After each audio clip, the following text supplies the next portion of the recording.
So let's talk about some of the mistakes. What are common mistakes that technical experts make? And what's your advice for not necessarily overcoming them, but what kind of impacts can that have on their career, their business, etc.? Emilio? Yeah, I've got some ideas around this, Carrie. So I think the key mistake that I see everyone making, from small companies to large companies, to technology companies to financial services companies, is having too much content for the presentation time. So in the technical world, many of us are focusing on projects that take months and years to complete.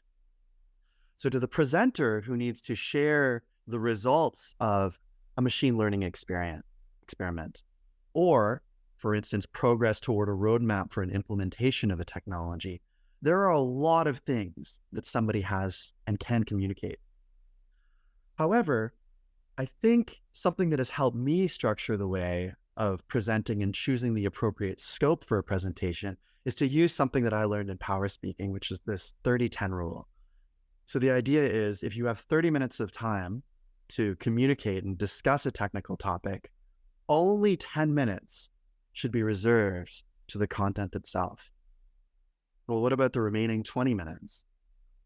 Well, that's time that you want to invest in facilitating a conversation around the topic.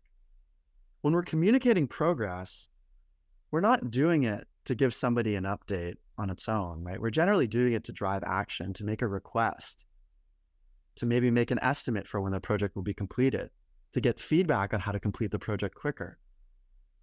So something that technical presenters can do to overcome that mistake of having too much content is really trimming and thinking about the scope of what to discuss.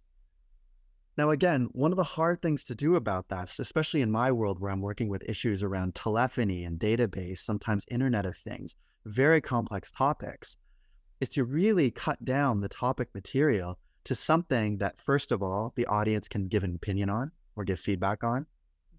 And secondly, something that I do is really try to isolate the content to something that people need information on to make a decision.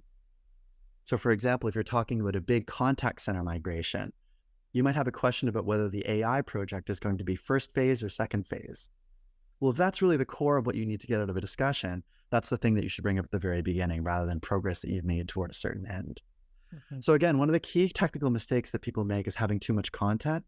And one of the ways to really trim that down that I've seen is by really thinking about what decisions need to be made in that meeting. Now, as far as what impact can it make to have this sort of mistake in the way that you present, there are all sorts of ways that making this error can impact your career. So I'll never forget the time that I was in a boardroom at one really large media company very early on in my technical sales experience, where somebody from the legal team asked a question about security.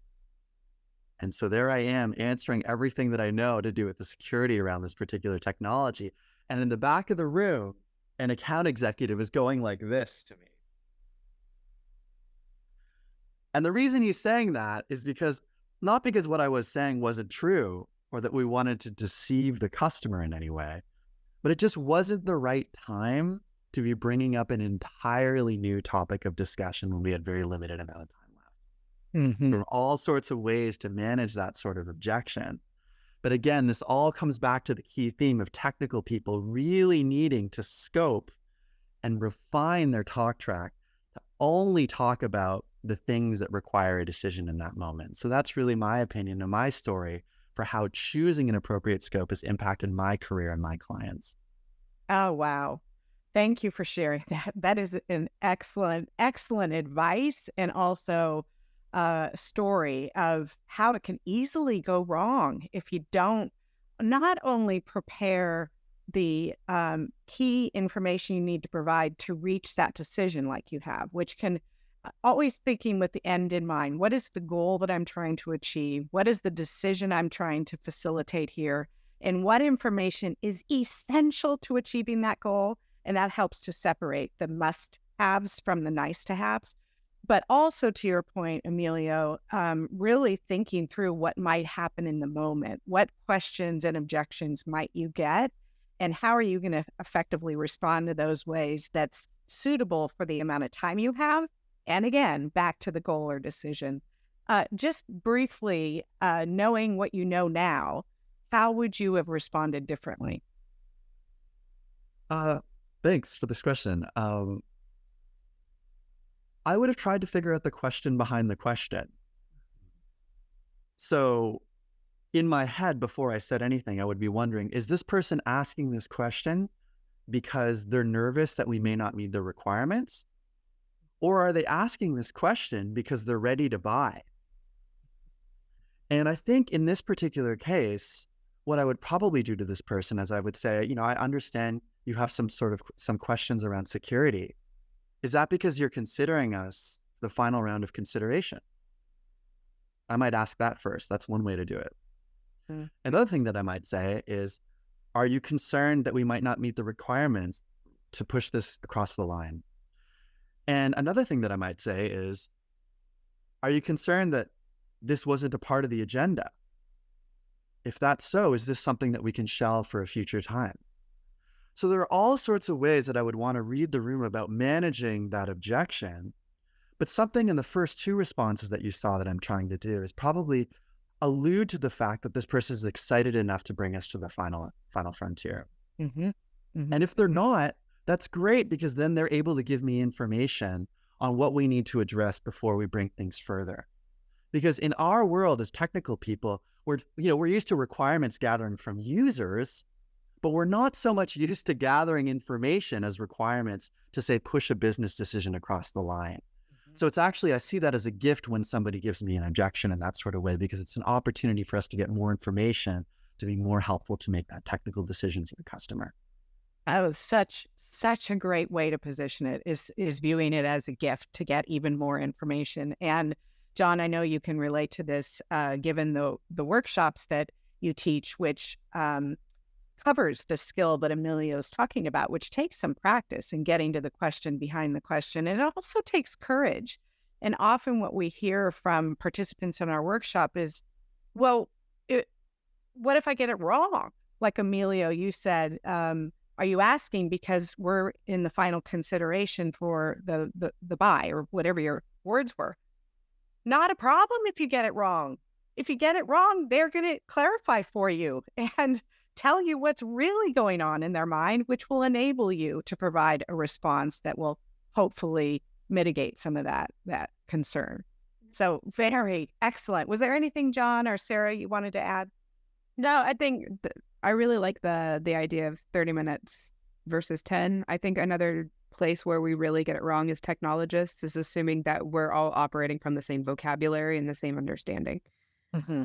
And that's something that, whether it's because I come from a different background or I'm a woman, I don't know. But I think the first several years of my career, I sat in the back kind of in fear that I didn't understand what was going on. I'd be sitting in these technical discussions or keynotes and thinking that I was the only person in the room who was completely lost and didn't understand what they were talking about or where they were coming from or where they were going.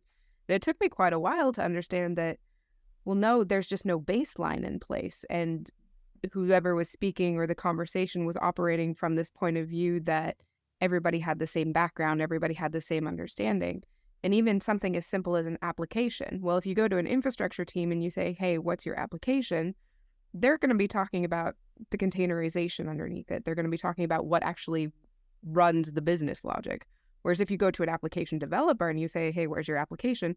They're going to be talking about the actual business logic behind it. So they're both very viable definitions for application, and they're both commonly used across the industry. But that's going to alter depending on who your audience is and who's in the room. So making sure that you set that baseline from the very beginning to be sure that everyone is on the same page is also very critical. And that will set you up in a place where you have that 10 minutes and you can use that 10 minutes as well as humanly possible so that you really can drive that impact and really move the business conversation forward. Great.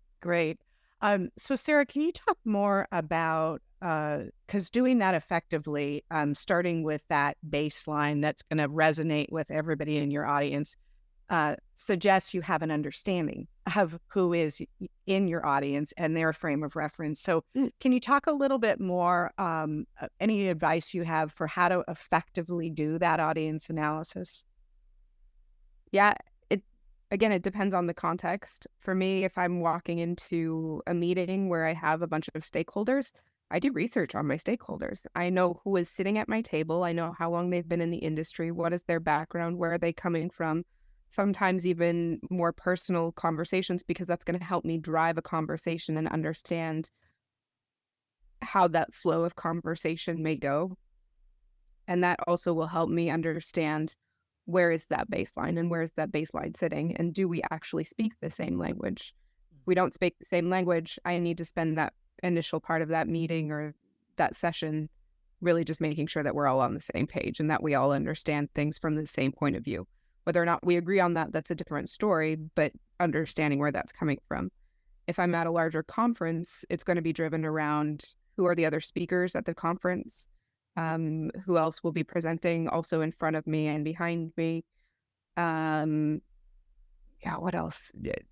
Why is the conference there? If it's an application conference, then a developer conference, that's a very different conversation than a CISO conference, where we're going to be talking about security and risk, as opposed to how do we make things faster and how do we innovate.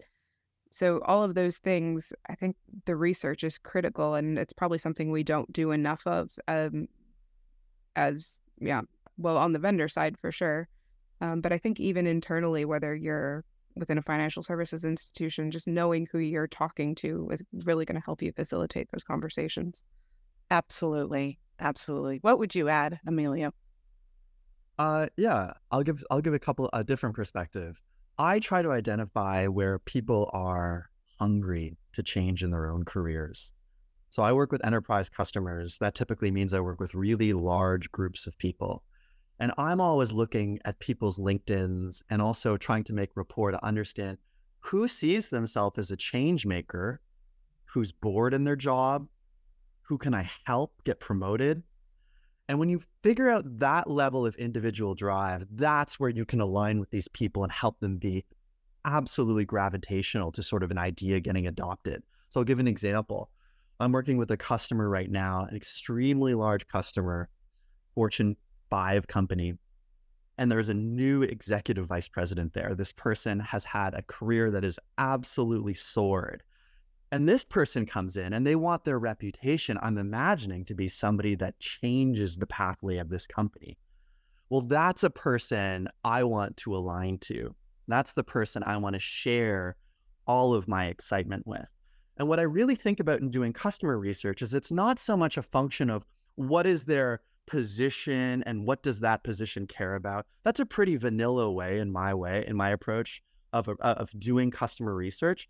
Because, for instance, you might meet a CIO who thinks of herself as somebody who's really driving innovation and not just ensuring things like data integrity and security and so on. Likewise, you might find somebody on the sales team who fancies themselves a tech visionary. So the notion of taking someone's job title and presuming that you know what they care about is a very alpha level sophistication of doing research. What I advise people to do is to think about people's career trajectory. If they're stunted, if they're rising stars, if they're hungry, if they want to be change makers, and pivoting your attention to those people to help you drive change in the organization.